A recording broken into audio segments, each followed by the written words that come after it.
That morning, I was sitting in the doctor's waiting room when my phone rang. It was my daughter, Angela. Her voice sounded distant, cold. "Mom, we're going to Europe tomorrow. I sold your beach house and your car. We needed the money. Bye." The line went dead, and so did something inside me. 45 years of sacrifice, erased in a single call. But I didn't cry. I smiled, because there was something my dear daughter didn't know. My name is Alicia Morgan. I'm 51 years old, and the man I loved, my late husband, Darnell, had left me something far more powerful than she could imagine. He had left me a secret, hidden inside an envelope, and that envelope was about to change everything. The call that changed everything. I was sitting in the doctor's waiting room when my phone rang. The smell of disinfectant and old coffee hung in the air, and the television murmured something about tomorrow's weather. When I saw Angela's name on the screen, I smiled automatically. My only daughter. But her voice came through thin and sharp, like cold air through a crack in the window. "Mom, we're going to Europe tomorrow. I sold your beach house and your car. We needed the money. Bye." Then the line went dead. 11 seconds. That's all it took to erase 45 years of motherhood. I didn't cry. I just sat there, the phone heavy in my hand, listening to the buzz of strangers' conversations around me. Somewhere, someone laughed. Somewhere, someone's name was called. No one noticed that a mother had just been cut off like a canceled subscription. I took a slow breath and felt something settle inside me, not peace exactly, but a strange stillness, as if the world had stopped spinning just long enough for me to think. Robert would have known what to do. He always did. 3 days before he died, he had handed me a manila envelope and said, "Put this in your dresser and open it when you're ready." I'd buried it under grief and funeral papers, but Angela's call brought it back to me like a voice from the grave.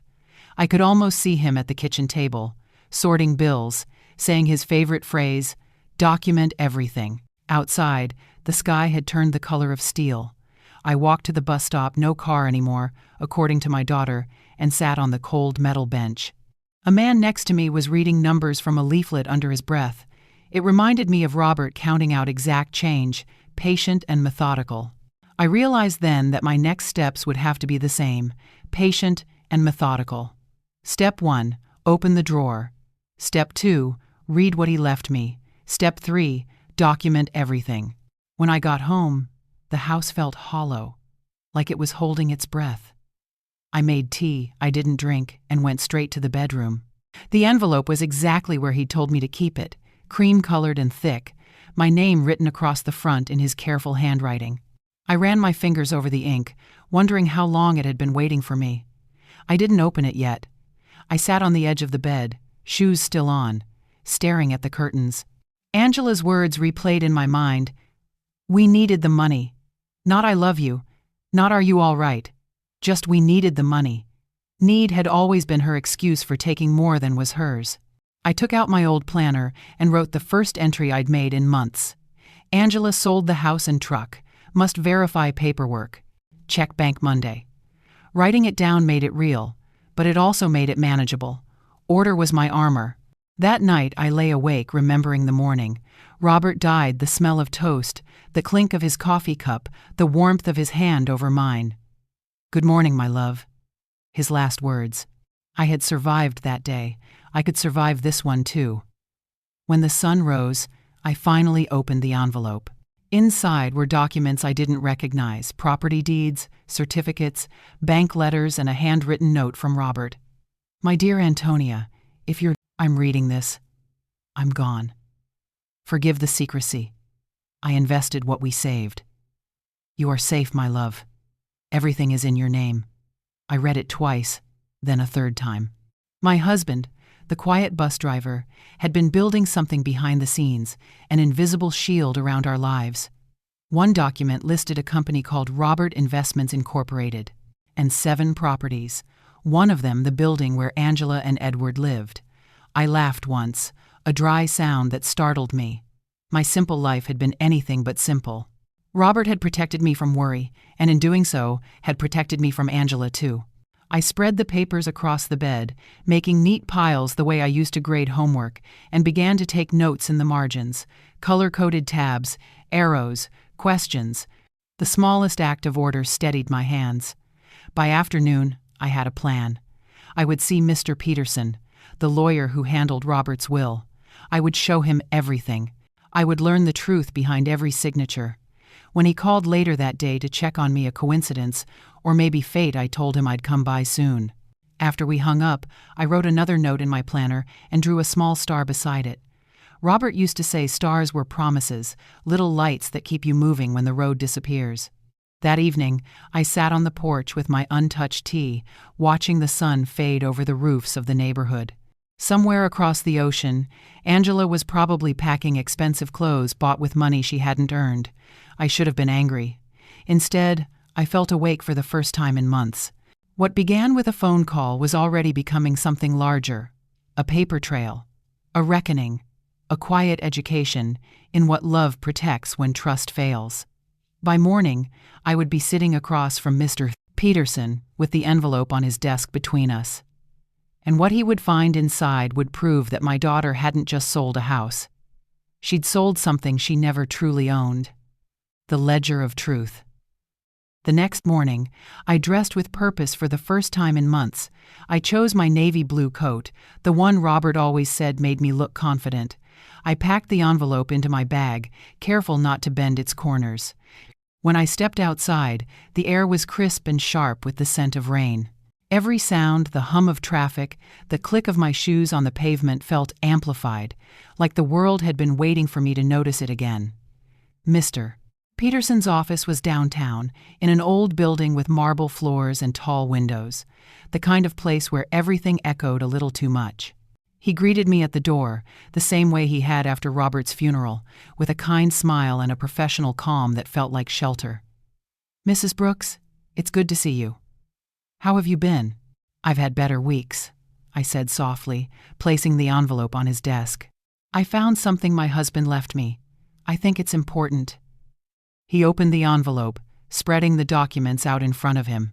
His expression changed as he read, the practiced politeness fading into something like surprise.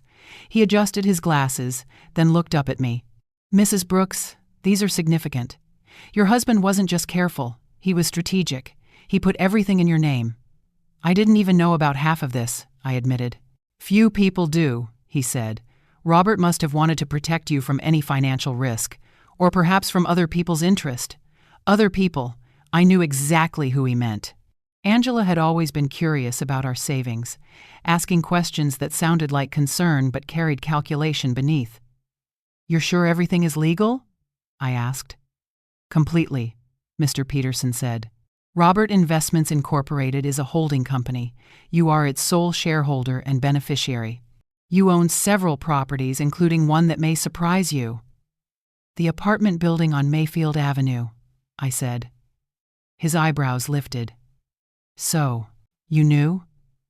"Not until yesterday." He hesitated before speaking again. "Mrs. Brooks, your daughter's name doesn't appear anywhere on these documents, which means the beach house sale was illegal." I finished for him. He nodded slowly. "She had no right to sell it. We can reverse the transaction. It will take a few weeks, but it's possible." For a moment, neither of us spoke. The only sound was the ticking of his office clock. I thought about Angela signing papers she never read, about Edward whispering plans that weren't his to make. They'd built their scheme on the assumption that I was weak, grieving, and uninformed. But they'd forgotten who taught Angela to read her first contract, who balanced the family books every month for 45 years. I wasn't weak, I was simply quiet. "What would you like to do?" Mr. Peterson asked. "I want the house back," I said. "And I want to do it quietly. No courtrooms, no public mess. Just correction." He leaned back in his chair, studying me. "You're certain?" "Yes," I said, "and I want everything you do to stay between us." He nodded, his tone shifting to the efficiency of a man who understood discretion. "We'll begin with the title transfer and notify the buyers through proper channels. Since they acted in good faith, they'll be reimbursed. It won't reflect poorly on you. Your daughter, however, she doesn't need to know," I said. Not yet. When I left the office, the marble lobby felt less intimidating. Outside, the city moved as if nothing extraordinary had happened. People carried coffee cups and briefcases, their minds full of deadlines. I walked among them with a secret Robert had built and a plan that was finally mine. The bus ride home felt shorter than usual. I sat by the window, the documents safely zipped in my bag, watching buildings blur into neighborhoods into streets I'd known all my life. At home, I laid the envelope on the kitchen table, smoothing the papers as if they were fragile. The same table where Robert used to read the newspaper, the same chair where Angela had done her homework. I touched the wood, tracing the small scratch marks Robert's wedding ring had left over the years. He was still here, in every detail. I realized then that this wasn't just about money. It was about integrity. The quiet kind that doesn't need to announce itself but refuses to be erased. That evening, the phone rang again. For a moment, I thought it might be Angela, ready to spin another lie. But it was only Aurora, my neighbor. "Antonia, dear, I heard about your daughter's trip. You must be lonely now." "I'm all right," I said. "Some company isn't worth keeping." Aurora sighed. "You've always been strong, but you shouldn't have to be, not all the time." After we hung up, I sat in the living room and let her words linger. Maybe strength wasn't something you chose. Maybe it was what grew in the empty space after someone you loved disappointed you. Over the next few days, Mr. Peterson called with updates. Each time, his tone grew more assured.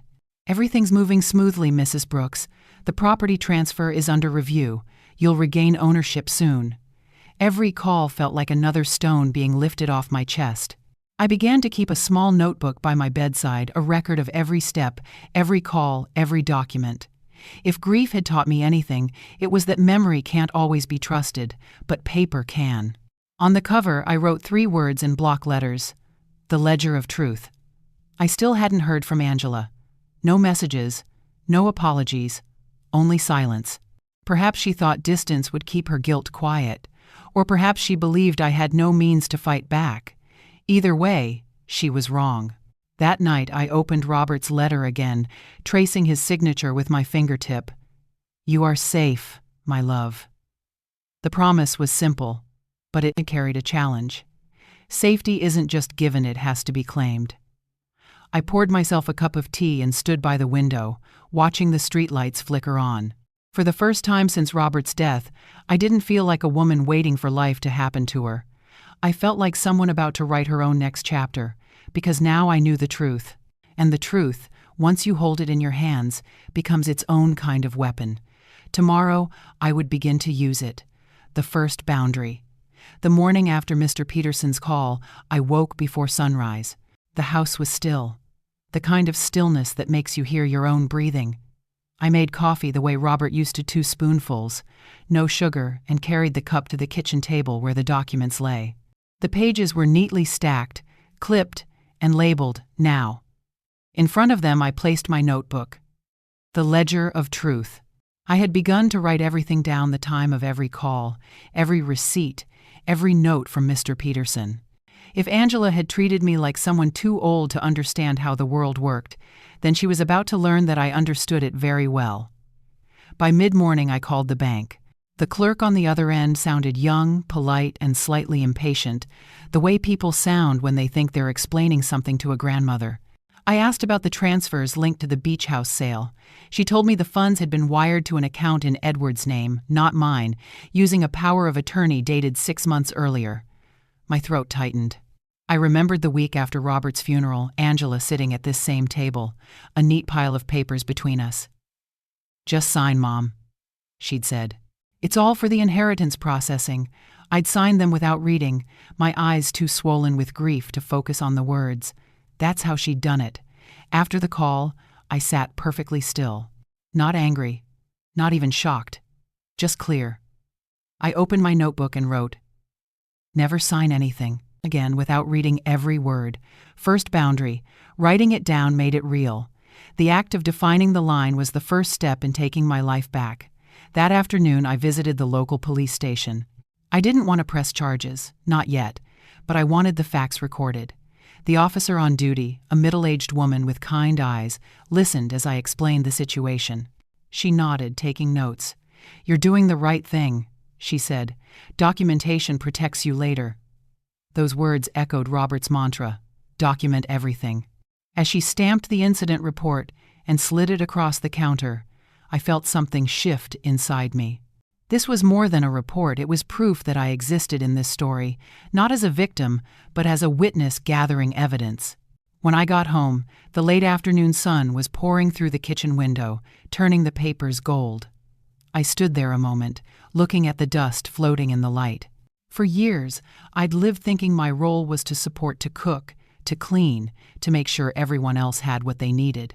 But in that light, with my name on every deed and signature, I saw myself differently. I wasn't just supporting anyone anymore. I was defending what I'd built. A few days later, Mr. Peterson called again. "The reversal of the house sale is moving forward," he said. "The buyers have agreed to nullify the purchase once they're reimbursed. You'll have full ownership within 2 weeks." "Thank you," I told him. "And please, keep everything discreet. No letters to my daughter yet." "Of course," he said. "I understand." When we hung up, I sat at the table and wrote another line in my notebook. Second boundary: control the flow of information. Angela didn't need to know what I was doing. Silence would be my shield. Each morning, I followed the same ritual: coffee, documents, notes, a short walk around the block. Neighbors greeted me with that careful pity reserved for widows. "How are you holding up, Antonia?" they'd ask. "You must miss Angela now that she's gone." I'd smile and say, "I'm fine, thank you," knowing they'd never imagine the truth. Beneath their sympathy, I was quietly rebuilding everything my daughter thought she had destroyed. Sometimes in the evenings, I would stand by the window and watch the lights in the building across the street flicker on, one by one. People cooking dinner, watching television, living small lives full of ordinary problems. I envied them a little, their normalcy, but I also felt something else resolve. I wasn't just surviving grief anymore. I was navigating something much larger: deceit, law, inheritance, self-respect. A week later, I decided to take the bus to the coast. I needed to see the beach house. The ride took nearly 2 hours. As the bus turned the final corner, the sea came into view, gray and endless, waves folding onto themselves like time. The house looked almost the same, pale paint peeling slightly from the salt air. A "for sale" sign leaned crooked against the porch steps. I stood across the street, watching it, remembering Robert standing on that porch in his worn blue shirt, hammering the last nail of the railing. I could almost hear the sound. My throat tightened, but I didn't cry. Instead, I whispered to him, "I'm fixing it, Robert. Don't worry." A man came out of the house, a realtor maybe, and asked if I needed help. I smiled and shook my head. "No, thank you. I was just remembering." On the way home, the sunset stretched across the water like fire on glass. I thought about how Angela had described the house in her text to Edward, because yes, I had seen it when she accidentally forwarded it to me months earlier. "We can get at least $500,000 for it. Mom won't resist." Those words had burned then, but now they were just evidence, another entry in my ledger. That night, I placed a photograph of the house on the first page of my notebook. Under it, I wrote, "Boundary 3: memory is proof," because memories, when documented, become a record that no lie can overwrite. I didn't sleep much. I kept thinking of Angela's face when she'd realize what Robert had done, how he'd built our safety net in plain sight. She thought she'd stripped me of everything, but she didn't know that behind every quiet woman there's often a file folder, a signature, a safeguard, waiting for its moment. When dawn came, I made a new note. "Meet Mr. Peterson next week about the truck. Review power of attorney." The list was growing, and with it, my sense of control. The fear that had once followed me through empty rooms was gone. For the first time since Robert's death, I slept with the lights off, because the truth was no longer something I was afraid to find. It was something I was learning to use, and soon it would teach my daughter what it really meant to take something that wasn't hers. The break-in, or breach.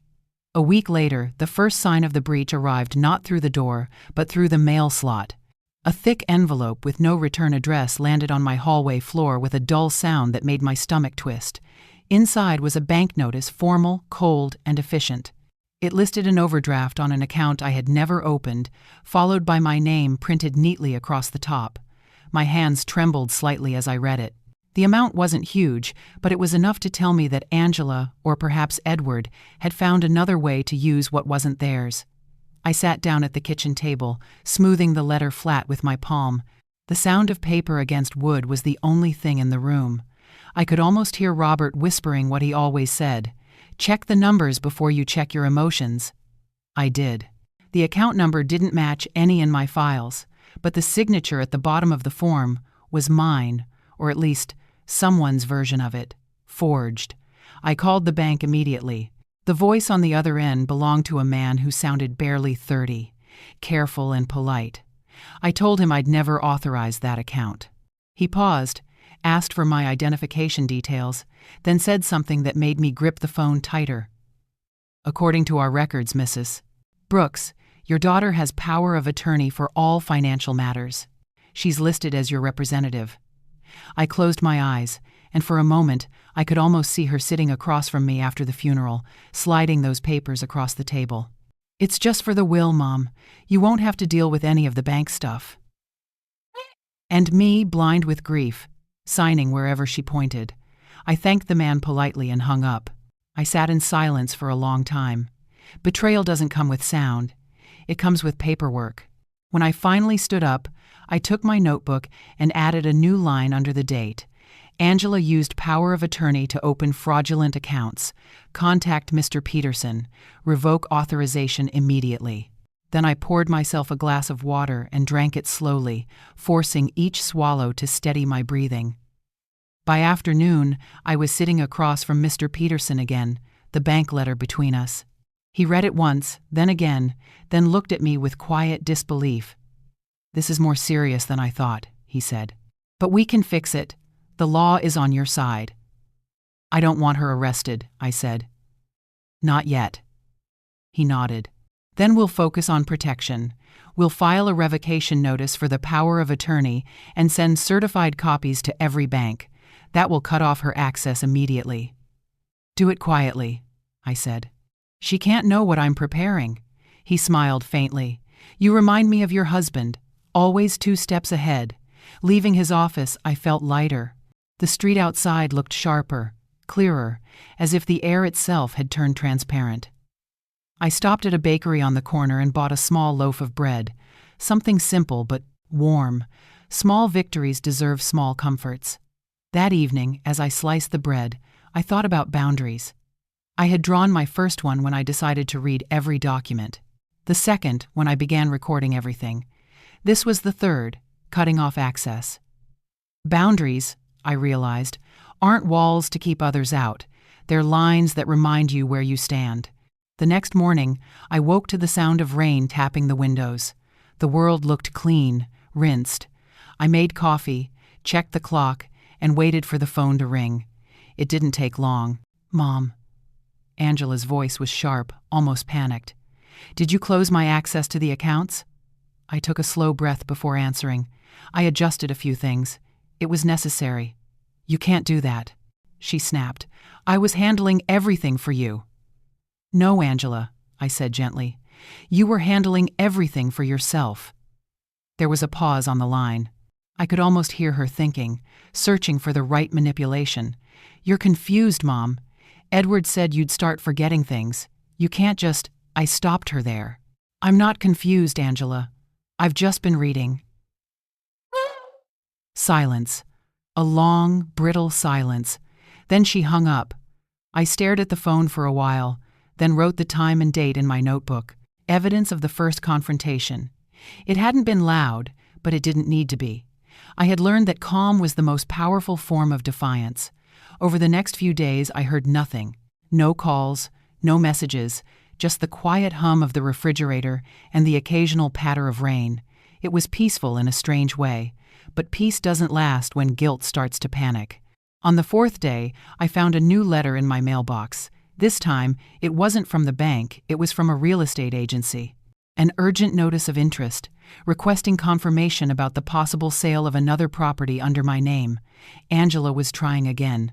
I folded the letter and placed it in my notebook, then called Mr. Peterson. "She's moving fast," I said. "She's desperate," he replied. "But the revocation documents are already filed. She can't touch anything without your approval now. It's over."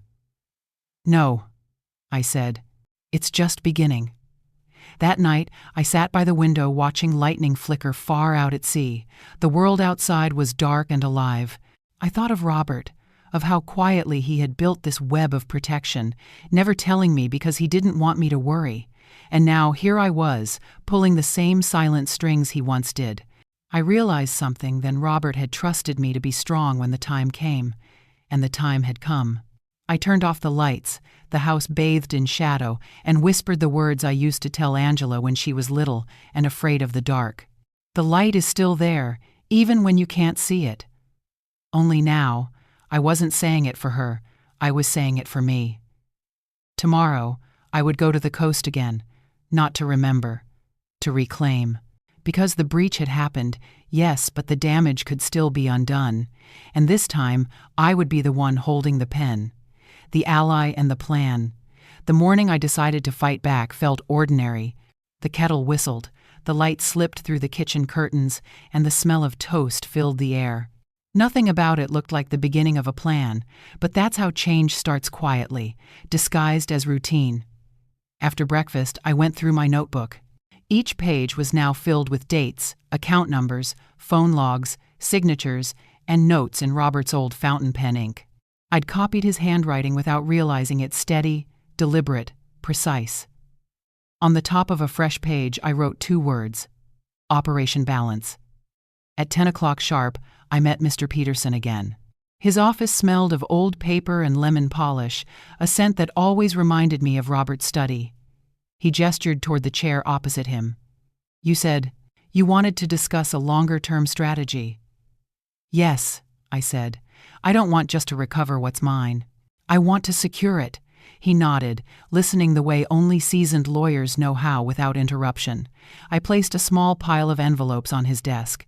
"These are copies of every document my husband left. Property titles, bank statements, shares. I want everything transferred directly to my name, with no intermediaries. And I want complete control of the holding company." He flipped through the papers, his expression tightening with professional focus. "That's possible. It'll take a few weeks. We'll need to file ownership confirmations and update the registry. Are you sure you want to keep this quiet?" "Absolutely. My daughter can't know a thing until it's done." He tapped a pen against the desk, thinking. "I can bring in a financial advisor to help you manage the assets once they're secured. She's discreet and trustworthy." "What's her name?" "Carla Moreno. She's helped several elderly clients rebuild after similar situations." I smiled faintly. Situations. That's a kind word for betrayal. We went over details for more than an hour: how to retrieve the beach house title, how to reclaim the truck, how to prevent Angela from accessing any future accounts. Every step felt like breathing life back into something that had been taken from me. When I finally stood to leave, Mr. Peterson said quietly, "Brooks, not everyone could handle this with such composure." "I'm done with anger," I told him. "Anger wastes time. I prefer results." On my way home, I stopped by a small stationery shop. I bought folders, labels, and a fresh notebook. It felt almost ceremonial, like buying armor. The clerk asked if I needed a gift bag. I said no. This was a gift only to myself. That afternoon, I began sorting everything. One folder for real estate, one for vehicles, one for financials, one for correspondence. I even created a section titled Future Steps because Robert had always believed in planning 2 moves ahead. As I worked, the doorbell rang. It was Aurora, holding a basket of fresh bread. "I thought you might like some company," she said. "Always," I replied. She sat at the table, looking curiously at the mountain of papers. "What are you up to, Antonia?" "Cleaning," I said. "The kind that takes longer than dusting." Aurora chuckled. "Well, whatever you're cleaning, it looks serious." "It is," I smiled, "but necessary." After she left, I poured tea and sat in silence, looking at the clock. 6:37 p.m., the same time Robert used to come home from work. I imagined him walking through the door, setting his lunchbox on the counter, asking how my day was. I answered him in my head, "Productive, Robert. You'd be proud." The next morning, I met Carla Moreno.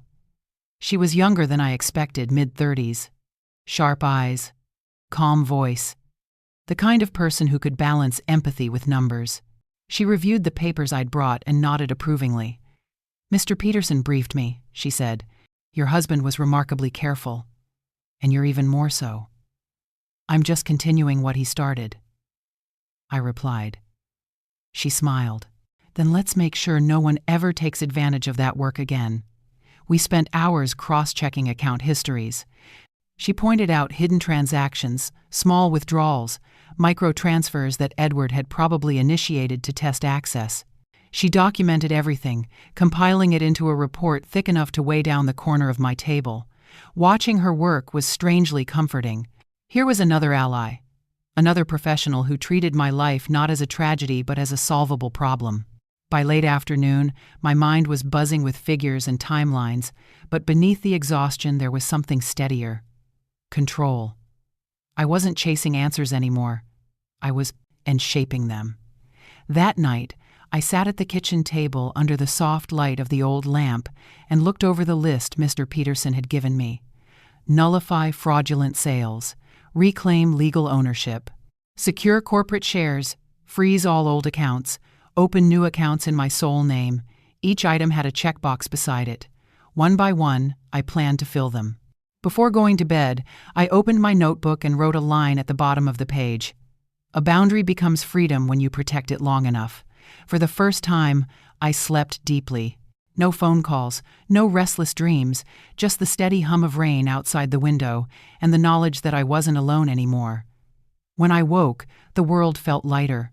The air smelled clean, the streets washed by the night's storm.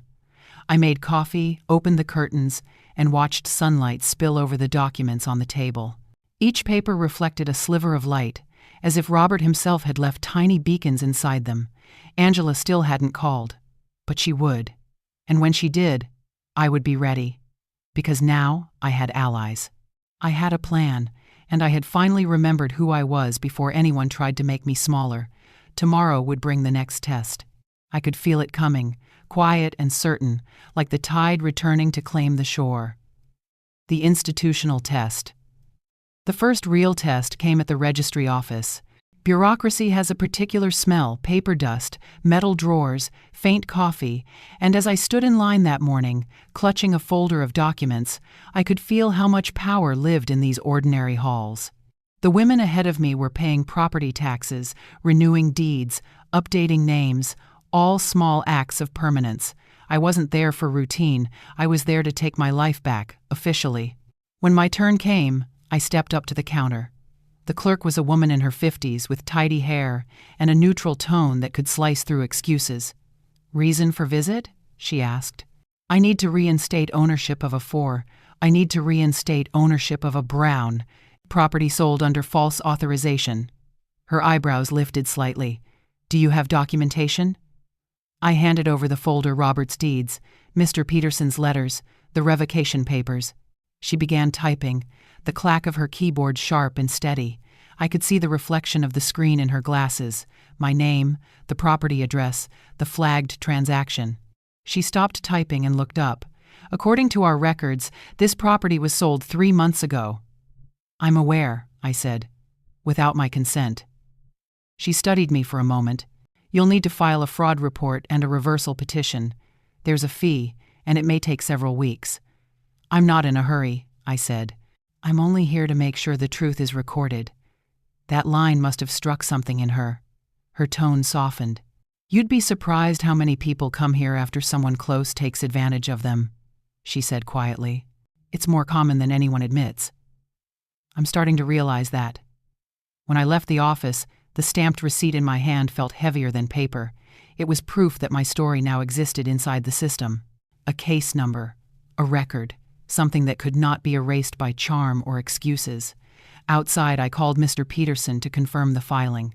"Good," he said. "That's the hardest step. Now the agencies will start coordinating with us. It's slow, but once the papers start moving, it's unstoppable." "Unstoppable," I repeated. The word tasted clean. For the next 2 weeks, I lived by schedules, morning walks, meals, check-ins with Carla, and long afternoons at my desk reviewing progress reports. Bureaucracy was tedious, yes, but it was also fair in its own quiet way. It required patience, not emotion, facts, not tears. On the 3rd week, a letter arrived from the county office confirming that the sale of the beach house had been suspended pending review. I held the paper up to the light, reading my own name printed in bold across the top. It felt like a pulse returning to a body that had almost stopped beating. That night I cooked dinner for myself, just like I used to for Robert, roasted chicken, vegetables, and a small glass of red wine. At the table, under the hum of the kitchen light, I raised the glass slightly toward his empty chair. "We're almost there, Robert," I whispered. Piece by piece. The following morning I received a call from a number I didn't recognize. I hesitated before answering. It was Angela. "Mom," she said. Her voice was brittle, forced. "I heard from someone at the bank that you've been asking questions. Why are you doing this?" I took a breath. "Because I need to understand what happened." "You don't need to dig into old things," she said quickly. "It's all handled." "Handled by whom?" I asked. "By me," she said, the defensiveness in her voice sharpening. "Edward and I made decisions for your own good. You weren't in a state to manage finances after Dad died." "I see," I said quietly. "And yet here I am, managing them just fine." The silence that followed was long enough to hear the clock ticking in the kitchen. Then her tone softened into something almost pleading. "Mom, please don't make this harder than it has to be. We're family." "Yes," I said, "and that's exactly why the truth matters." When the call ended, I didn't feel anger, just confirmation. Angela wasn't afraid of losing me. She was afraid of losing control. 2 days later, Carla called with an update. "Your corporate shares have been successfully transferred," she said. "That means you now directly own the building where your daughter lives." I didn't respond at first. The irony was almost too precise. "So, legally," I said at last, "she's my tenant." Carla hesitated. "Technically, yes." A quiet smile formed at the corner of my mouth. Then I suppose it's time I learned how to be a landlord. That night, I added another entry to my notebook. Institutional test passed. Power reclaimed, quietly. Beneath it, I wrote one more line that came to me as naturally as breathing. Silence is power when everyone else is talking. In the weeks that followed, letters began arriving confirming each step: ownership restored, signatures verified, fraudulent authorizations voided. Each envelope was a small victory. I stacked them neatly in a wooden box on my dresser, labeling it "Truth Filed." But even as things aligned on paper, something in me stayed restless. Because paper can't repair trust. And while the system now recognized my ownership, my daughter still believed I was powerless. Late one evening, as I was washing dishes, the phone rang again. This time it wasn't Angela, it was Aurora. Her voice was urgent. "Antonia, have you heard? Edward's in trouble. The bank is investigating him for forged documents." I turned off the faucet, the water still dripping from my fingers. Forged documents? Yes. Apparently he took out loans using properties that weren't his. Everyone's talking about it. I thanked her and hung up, standing there in the half-dark kitchen. The sound of dripping water filled the silence. So the cracks had finally reached them. The web Angela and Edward had spun was unraveling, and they didn't even know that the threads were leading straight back to me. I dried my hands, opened my notebook, and wrote one final line for the night. When systems break, they reveal who built them on lies. Tomorrow, I would call Mr. Peterson again. The process had done its job. The institutions had responded. Now, it was time for the reckoning to become personal. The public reckoning. The call from Mr. Peterson came on a Tuesday morning. I remember because the sky outside was overcast, the kind of dull gray that makes the whole world feel paused between breaths. "Mrs. Brooks." He. said, "You may want to sit down. Edward's case has gone public." I was already sitting, coffee cooling between my hands. Public how? "The bank filed formal charges for forgery and fraud. There's evidence he falsified your daughter's signature on multiple loan applications. It's in the papers this morning." I didn't move for a long moment. Through the kitchen window, I could see the street waking up, cars pulling out, dogs barking, a neighbor waving to another. Ordinary life. Yet for me, the quiet felt charged, like the air before a storm. "Thank you, Mr. Peterson," I said finally. "Let's keep doing what we planned, quietly." After we hung up, I walked to the corner store. The newspapers were stacked by the counter, and there it was. Local businessman under investigation for financial fraud. The article didn't mention Angela's name, but I knew she'd be in the shadows of every sentence. I bought a copy and folded it carefully into my purse. When I returned home, the phone was already ringing. It was Aurora. "Antonia, have you seen the news?" she whispered, her voice trembling with that mix of shock and fascination that small towns never outgrow. "I've seen it," I said. "They're saying Edward's been detained. And Angela, well, people say she's on her way back from Europe." I thanked her and hung up. I sat down with the newspaper spread across the table. The print smelled of ink and something metallic, like rain. There was no satisfaction, no gloating, only a heavy calm. What happens to people like Edward is predictable. What happens to the people who trusted them, that's where the real story lives. 2 days later, Mr. Peterson called again. "She's back," he said. "Angela?" "Yes, alone. I have confirmation from the airline."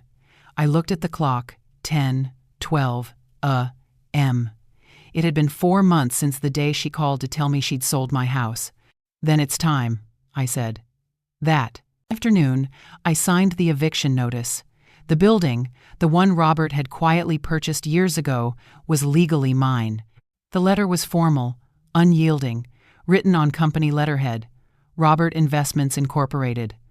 The irony wasn't lost on me. She would recognize the name, but not the hand behind it. I instructed Mr. Peterson to have it delivered directly to her. When the doorbell rang the next morning, I didn't have to guess who it was. I opened the door to find Aurora standing there, holding her phone like a secret. "She's back in town," she said. I saw her myself. She looked different, thinner, tired. The doorman said she didn't even have her keys. I nodded, thanked her, and closed the door gently. Inside, the house felt smaller, the air heavier. There's a peculiar ache in knowing justice is close. It doesn't feel like triumph. It feels like gravity. By noon, Mr. Peterson confirmed the delivery. "She accepted the letter in person," he said. 30 days to vacate, per law." "Good," I said softly. "Let her read it before she calls me." I didn't have to wait long. That evening the phone rang again. "Mom," she said, her voice trembling. "I got a letter today. It says I have to leave the apartment. It must be a mistake. Some company called Robert Investments. Yes? Do you know them?" "I don't think so," I said evenly.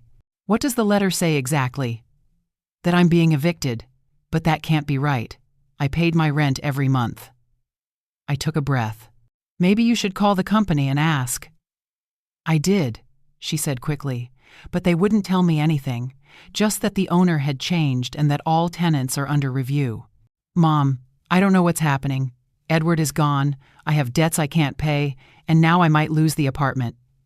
For a moment, I almost told her. Almost. But the image of Robert came to mind, patient, steady, always letting people reveal who they truly were before offering them help. So instead, I said softly, "You can come see me tomorrow if you want." "Really?" "Of course. You're still my daughter." The next day, I prepared the house, cleaned the kitchen, set out a fresh tablecloth, made coffee the way she liked it when she was a teenager. When she arrived, I barely recognized her. The confident woman who once scolded me for living in the past now stood in my doorway clutching a worn suitcase. Her eyes were red, her hair pulled back without care. "Come in," I said. She hesitated, then stepped inside. The silence between us felt fragile, like glass. I poured coffee, and she sat across from me, hands trembling slightly around the cup. Mom, she whispered, I don't know where to start. Everything fell apart. Edward, he lied about everything. There was no business in Europe. He took the money, left me there, and now he's in jail. I came back with nothing. I listened quietly. The hum of the refrigerator filled the spaces between her words. I know I hurt you, she said, eyes down. I was stupid. I thought I was doing what was best, but I see now that I was just greedy and blind. Her voice broke, and for the first time in months, I reached out and placed my hand over hers. Angela, I said gently, the worst mistakes are often made by people who think they're helping. She started to cry then quietly, the kind of crying that shakes the whole body but barely makes a sound. I let her. Some lessons need silence more than comfort. When she finally stopped, she looked up at me. Mom, can I stay here for a while? Just until I find a job. Of course, I said. This house is big enough for both of us. That night, after she went to bed, I stood in the hallway outside her old room. The door was half open, the same way she used to leave it as a child, afraid of the dark. Inside, I could hear her breathing slow, exhausted. I thought, of all the boundaries I had drawn, all the papers filed, all the steps taken to reach this point, it had never been about revenge. It was about clarity, about making sure she saw the truth for what it was. Downstairs, I opened my notebook and wrote, Public reckoning complete, lesson in motion. Then beneath it, another line. Mercy is not weakness, it's control without cruelty. The next morning, the light through the window was soft and golden. I made breakfast, and Angela joined me, her face pale but calm. She thanked me for letting her stay, for listening. I nodded, smiling faintly. Angela, I said quietly, there's still more you don't know, but you'll learn soon, one step at a time. She looked at me curiously. What do you mean? I just smiled. You'll see, because the real revelation, the one that would change everything, hadn't happened yet. And when it did, it wouldn't just clear the past. It would redefine what family, forgiveness, and power really meant. The aftermath and the truth revealed. The day I decided to tell her the truth began quietly, like most endings do. A pale light came through the kitchen window, dust floating in the air like slow snow.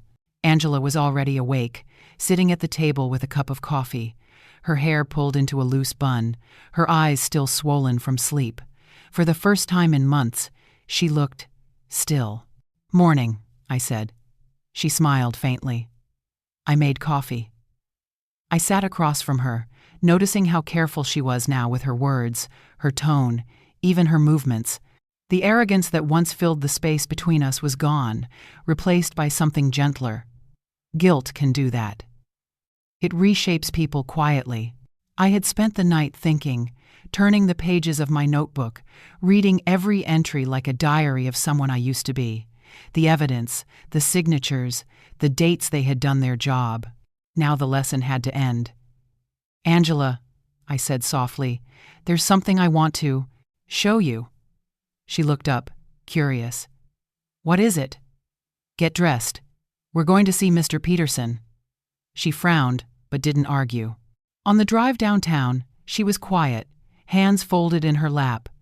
Every few minutes she glanced at me, as if she wanted to ask something but couldn't find the right words. The city slid by shop fronts, buses, people crossing the street, all of it humming with ordinary life.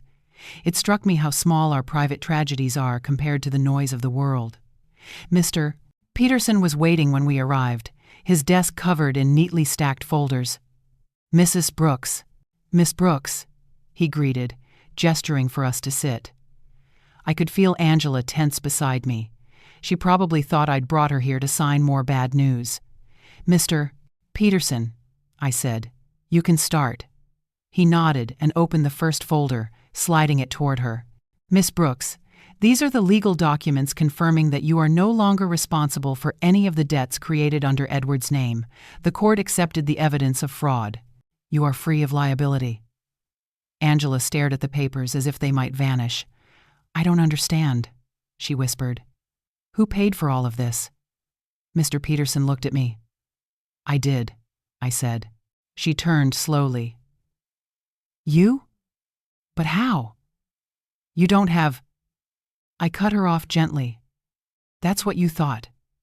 I opened my handbag and took out a smaller envelope, the one Robert had left me months ago. I slid it across the desk. Your father planned ahead, Angela. He left us far more than you ever imagined. She picked up the letter with trembling hands, unfolding the pages, scanning the words she'd never seen. As she read, her breathing quickened, her lips parting slightly in disbelief. He owned the building? The shares? The company? Yes, I said. And when he passed, everything became mine. I am, and always have been, the rightful owner. Her eyes filled with tears. Then, Robert Investments? I nodded. Her voice cracked. It was you? Yes, Angela. It was me. The silence that followed was heavy, alive. She looked down at the papers again, her reflection trembling in the glossy surface of the desk. All this time, you let me think you had nothing, she said. I needed you to see what nothing really feels like, I replied quietly. Because I wanted you to understand that love, respect, and trust are worth more than any property. And you had traded all of it for money. She pressed a hand to her mouth, sobbing softly. Mom, I don't deserve forgiveness. Maybe not yet, I said, but you can earn it. Forgiveness isn't a gift, it's a process. Mr. Peterson closed the folder, giving us privacy. If you'll excuse me, he said, and stepped out of the room. When we were alone, Angela reached for my hand. Her grip was warm, desperate. I've been such a fool, she said. You had every right to throw me out, but you didn't. I didn't need to, I told her. You were already learning. Sometimes the only way to rebuild a bond is to let it break completely first. She nodded, crying silently. Then, after a while, she said something I hadn't expected. What do you want me to do now, Mom? Live differently, I said. Work, earn, help someone who can't repay you. That's how you make meaning out of mistakes. That afternoon, as we drove home, the sky cleared. Angela leaned her head against the window, watching the light move across the glass. He really thought of everything, didn't he? She said softly. Yes, I said. And he trusted me to finish what he started. Weeks passed. Life settled into a slower rhythm. Angela found part-time work at a community center, then enrolled in classes for social work. She insisted on paying rent, even though I refused at first. She said it wasn't about money, it was about respect. One evening, months later, we sat together on the porch. The air smelled of salt and jasmine, the ocean murmuring faintly in the distance. Mom, she said, I want to turn the beach house into a shelter for women starting over. A place where they can stay until they find their footing. I looked at her, the sincerity in her voice, the steady strength in her posture. I think your father would have liked that, I said. She smiled. Maybe this is how I make things right. We spent the next weeks repairing the house together, repainting the walls, polishing the old railings, planting new flowers in the garden. Every nail, every brushstroke felt like stitching something back together, not just wood and paint, but us. On the day we reopened it, the first woman who arrived came with 2 small children. Angela greeted her at the door with a warmth I hadn't seen in years. As the woman stepped inside, I realized the house was no longer just ours. It belonged to every person who needed a second chance. That night, sitting on the porch again, I looked up at the sky. The stars were bright, sharp points in the dark. I spoke softly, the way I used to when Robert was alive. We did it, my love. She found her way back. In the quiet that followed, I could almost hear him answer that deep, steady calm that had carried me through so much. You always knew how to lead with love, Antonia. I smiled, closing my notebook for the last time. The pages were filled, the story complete. Because in the end, this wasn't about revenge or justice. It was about restoration, about teaching that dignity can't be stolen, it can only be surrendered and reclaimed. And as the waves rolled against the shore, I whispered one last line for myself, for Robert, for Angela, and for every woman who's ever been underestimated. We are quieter than they think, but we remember everything. The sound of the tide. Some endings don't arrive with thunder. They come like the tide, slow and certain, washing over the shore until the marks of pain blur into something softer. Months have passed since that morning in the lawyer's office. Angela's shelter by the beach is open now. Every week, new faces arrive, women carrying small bags, children half asleep on their shoulders, each one carrying a story that begins with loss and ends with a door quietly opening. Sometimes I walk through the house in the afternoons, the smell of salt mixing with fresh paint, and I can hear laughter again. It's not the same laughter Robert and I once shared, but it carries the same weight. Life continuing. Angela and I don't talk much about the past anymore. We don't need to. It lives in the way she holds herself now, in the way she thanks me before leaving for work, in the quiet respect that has replaced apology. I still keep my notebook. Not for evidence this time, but for gratitude. Each morning I write one line: still here, still learning. When I sit by the window at night, I think about how small the beginning really was: a phone call, a single cruel sentence. Mom, we sold your house. That's all it took to unravel 45 years and reveal what was hidden underneath, the strength to begin again. If I've learned anything, it's this: silence isn't always surrender. Sometimes it's strategy, and sometimes it's love waiting for its moment to speak, because justice doesn't always wear a judge's robe or carry a gavel. Sometimes justice looks like a mother quietly rewriting her name back onto the deeds of her own life. Next episode, tease. In our next story on Twisted Ties, a widower receives a series of mysterious bank withdrawals after his wife's funeral, each one signed in her handwriting. But when he follows the trail, he discovers the truth isn't about money at all. It's about memory. Soft CTA. If this story moved you, take a moment to breathe, to think about the people who stood by you when things fell apart. Leave a comment telling me where you're listening from and what lesson you took from Antonia's journey. And if you haven't yet, subscribe to Twisted Ties, where every story begins quietly but never ends the way you expect. With love and respect, Twisted Ties.